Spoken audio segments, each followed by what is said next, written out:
Hello everyone, this is part 3 of topics 1 through 3 for exam 1. Last time we saw a bunch of examples of differentiation involving logarithms. In our last example we saw how it's advantageous to use the algebraic log properties to simplify before we differentiate. So to finish off the lesson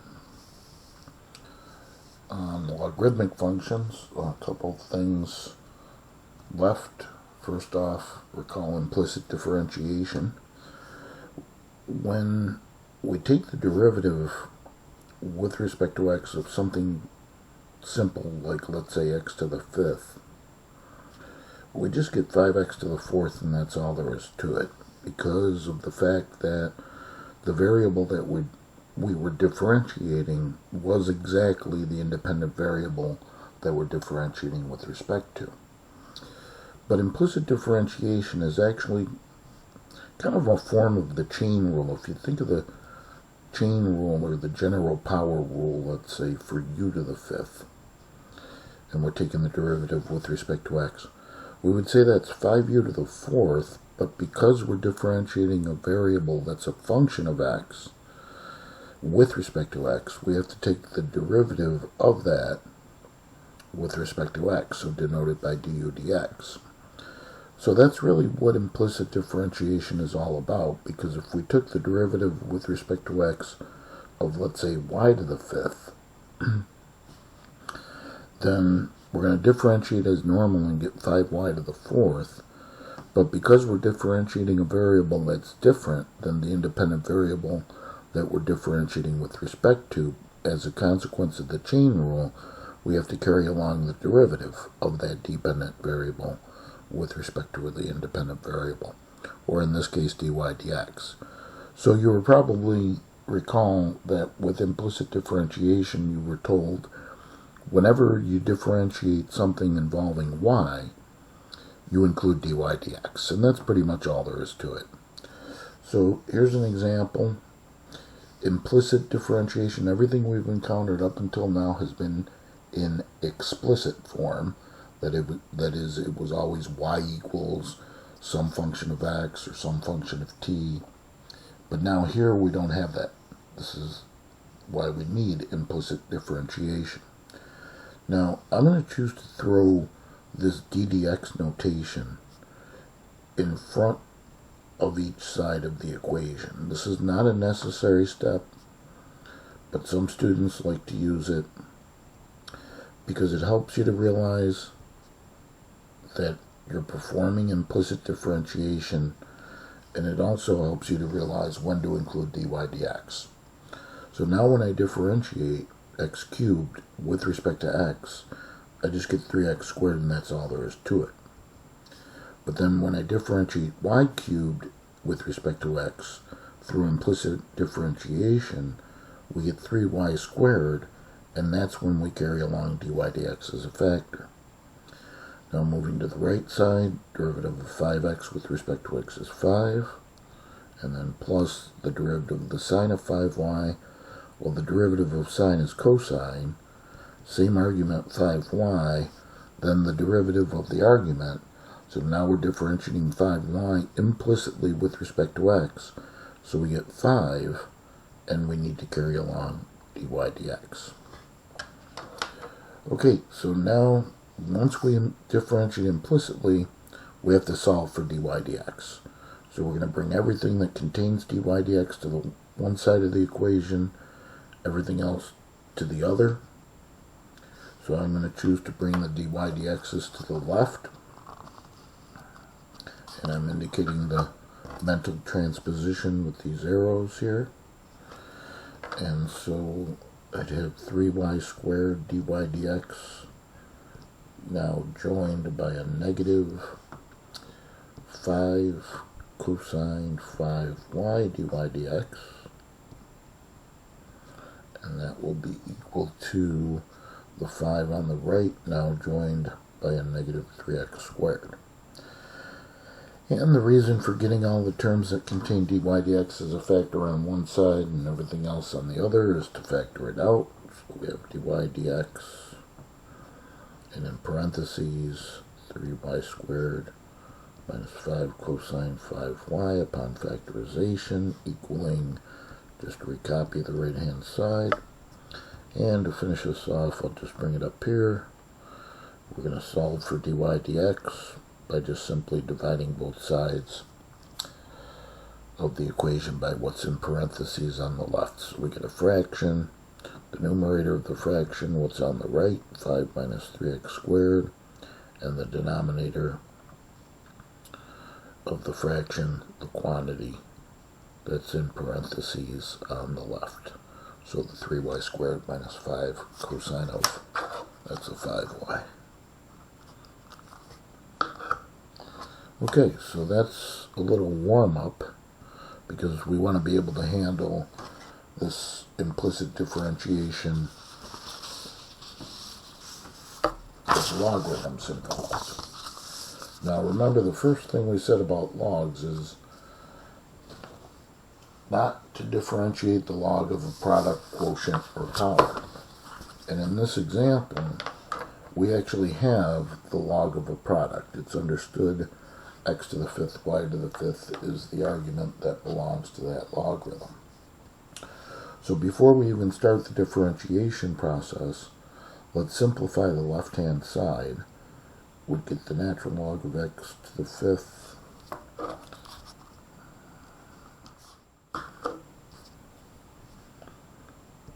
plus the natural log of y to the fifth equaling, okay, the right-hand side we just have to leave as x squared, y squared. We can go further on the left. Power property for logs, 5 natural log x plus 5 natural log y equaling, recopy what's on the right. And now we're ready to differentiate because the left-hand side is written as the logs of the simplest things possible. I'm going to throw this ddx notation in front of each side. Again, not a necessary step. You could just jump right in there and start the differentiation. But if you like to use this concept, that's fine. Okay, now we'll differentiate term by term. 5 tags along, derivative of the natural log of x, 1 over x, plus the 5 tags along. Okay, here's something very important. Off to the side, I'm going to make sure we understand what the derivative of the natural log of y is. If you're taking the derivative with respect to x of the natural log of y, you have to think of the formula for the natural log of u, where log goes away, we put the argument, in this case y, in the denominator, and its derivative, this is implicit differentiation, dy dx in the numerator. So make sure you memorize that or run through the formula like we just did. And so the derivative of the natural log of y implicitly with respect to x, again, fraction, y in the denominator, its derivative, dy dx in the numerator. Okay, and on the right-hand side in this example, we actually have a product. We have to assume y is a differentiable function of x. So this is of the form u times v. So we have the first factor, x squared, derivative of the second, derivative of y squared, 2y, and then don't forget dy dx, plus the second factor, y squared, and the derivative of the first, and the derivative of x squared, just 2x, and that's all there is to it. So with regards to the product rule on the right-hand side, there's uv prime plus v and u prime. Okay, I'm going to take a step to rewrite this. 5 over x plus, let's say 5 dy dx over y equaling, here I'm just going to reorganize 2x squared y dy dx, and then plus 2xy squared. And at this point, we see a situation where there's fractions in the equation. And my recommendation is going to be to clear those fractions immediately by multiplying by the least common denominator between all terms, which in this case is the product of xy, because those are the denominators involved here. So clear the fractions immediately. On the right, we get 5y when we distribute this xy, and then plus 5x dy dx, and that's equaling xy. So this xy is distributed on the left as well as on the right. So this becomes 2x cubed y squared dy dx, and then plus 2x squared y cubed. See, now that clears the fractions, and so now we can solve for dy dx. Okay, again, I'll bring the dy dx's to the left, everything else to the right. Gonna have to move over here. Sorry about that. So 5x dy dx minus 2x cubed y squared dy dx equals the 2x squared y cubed minus 5y. Factor the dy dx, and we'll have 5x minus 2x cubed y squared in parentheses, equaling, just recopy the right hand side, and now finally divide both sides by what's in parentheses on the left. So on the right, it becomes the numerator of a fraction, and on the left, what's in parentheses becomes the denominator of that fraction. And you could do some factorizations if you like, but I'm not concerned about that. Okay, so final concept for this topics 1 through 3, what we call logarithmic differentiation. We're going to use implicit differentiation, but after we employ the following property. And the property is something you might expect you could do, but you might question, is it legal? So if x equals y, then the natural log of x is then equal to the natural log of y, provided x and y are both greater than 0. So it is legal to take the log of both sides of an equation. So when we see a situation where we have a cumbersome quantity, such as what's on the right-hand side here, that's when you want to use logarithmic differentiation. Because if you didn't, you could still do this problem with regards to like calculus 1 rules, but it would be quite cumbersome because you'd have to use the quotient rule primarily, but then within the quotient rule, when differentiating the numerator, the product rule, as well as the general power rule to differentiate this term, and then the general power rule to differentiate the denominator. So quite involved. But if we introduce logarithms, so we take the natural log of y equaling the natural log of this quantity, x squared, 1 minus x cubed to the 4th, all over the quantity 2x minus 7 to the 5th, we can now take advantage of algebraic log properties to simplify this right-hand side. So let's do that. We'd have the natural log of y, and then using our general property, natural log of x squared, plus the natural log of 1 minus x cubed to the 4th, but minus the natural log of the quantity 2x minus 7 to the 5th. We can go further on the right-hand side with the algebraic log properties and swing down those exponents.